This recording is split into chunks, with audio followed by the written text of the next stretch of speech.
أشهد أن محمدا عبده ورسوله أما بعد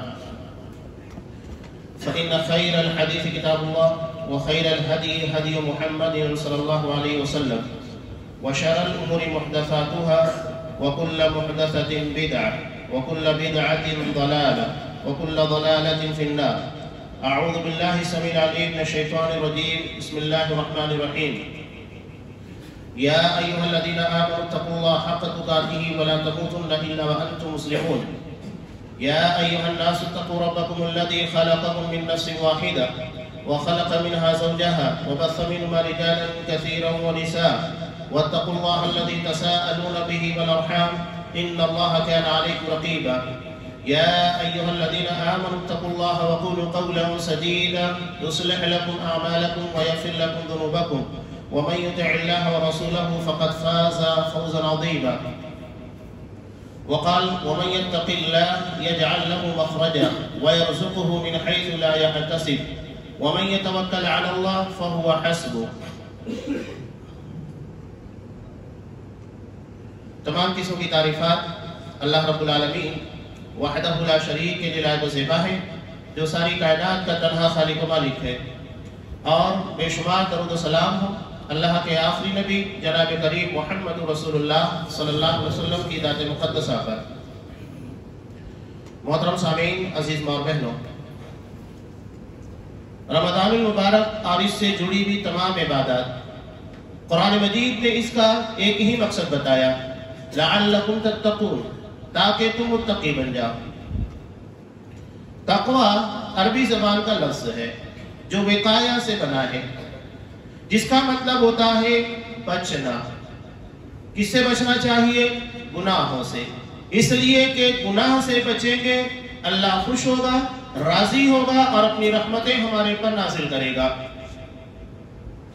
ایک چیز لوگوں کو بڑی عجیب لگتی ہے کہ اللہ نے اپنی مدد کے حصول کے لیے اہل ایمان کو حکم دیا استعینوا بالصبر والصلاۃ، نماز اور صبر کے ذریعے اللہ سے مدد طلب کرو۔ تو یہ نماز اور صبر کیا معنی رکھتا ہے؟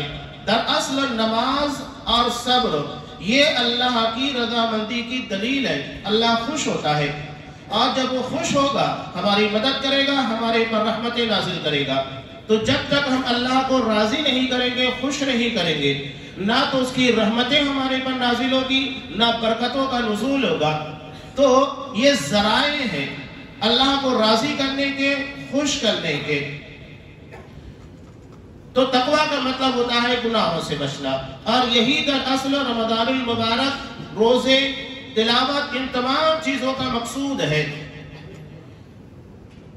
انسان اگر روزے کے پر غور کرے تو روزہ جب سے رکھتا ہے جب تک افطار نہیں کرتا وہ بچتا ہی رہتا ہے، کھانے پینے سے بچتا ہے، اپنے آپ کو گناہوں سے بچاتا ہے۔ اس لیے کہ نبی کریم صلی اللہ علیہ وسلم نے ارشاد فرمایا من لم يدع قول الزور والعمل به فليس لله حاجة في ان يدع طعامه وشرابه، کہ اگر کوئی شخص روزہ رکھنے کے باوجود بھی جھوٹ اور اس سے متعلق جتنی چیزیں ہوتی ہیں اسے ترک نہیں کرتا تو اللہ کو کوئی ضرورت نہیں، حاجت کہ وہ بندہ بھوکا رہے، پیاسا رہے، اپنے کھانے پینے کو ترک کر دے۔ روزہ نام ہے حلال چیزوں کے چھوڑنے کا، اور یہی اللہ پیغام دینا چاہتا ہے کہ جب ہم اللہ کے حکموں کے پر حلال چیزوں کو ایک لمبی مدت کے لیے چھوڑ دیتے ہیں تو حرام چھوڑنا ہمارے لیے اور آسان ہونا چاہیے۔ جبکہ کھانا پینا یہ تمام چیزیں حلال ہوتی ہیں، اللہ کے حکم کے پر ہم ان تمام چیزوں کو ایک متعینہ وقت کے لیے چھوڑتے ہیں، تو پھر اسی رب کے حکموں کے پر حرام چیزیں جو ہمارے لیے نقصان دہ ہے، چاہے وہ کھانے کے اعتبار سے ہو یا ہماری عملیات، ہمارے قول اور فعل سے متعلق ہو، غیبتیں کرنا، چغلیاں کرنا اور تجارت میں جھوٹ فساد، تمام چیزوں کو بولنا۔ یہی وجہ ہے کہ حضرت امام محمد رحمہ اللہ سے جب کسی شخص نے تقویٰ کے پر کتاب لکھنے کے بارے میں فرمائش کی تو انہوں نے کتاب البیوع لکھی۔ کتاب البیوع جو کہ لین دین، خرید و فروخت سے متعلق ہے، اس لیے کہ بندہ جب ان تمام چیزوں میں بچے گا متقی بن جائے گا۔ نبی کریم صلی اللہ علیہ وسلم نے تجار کو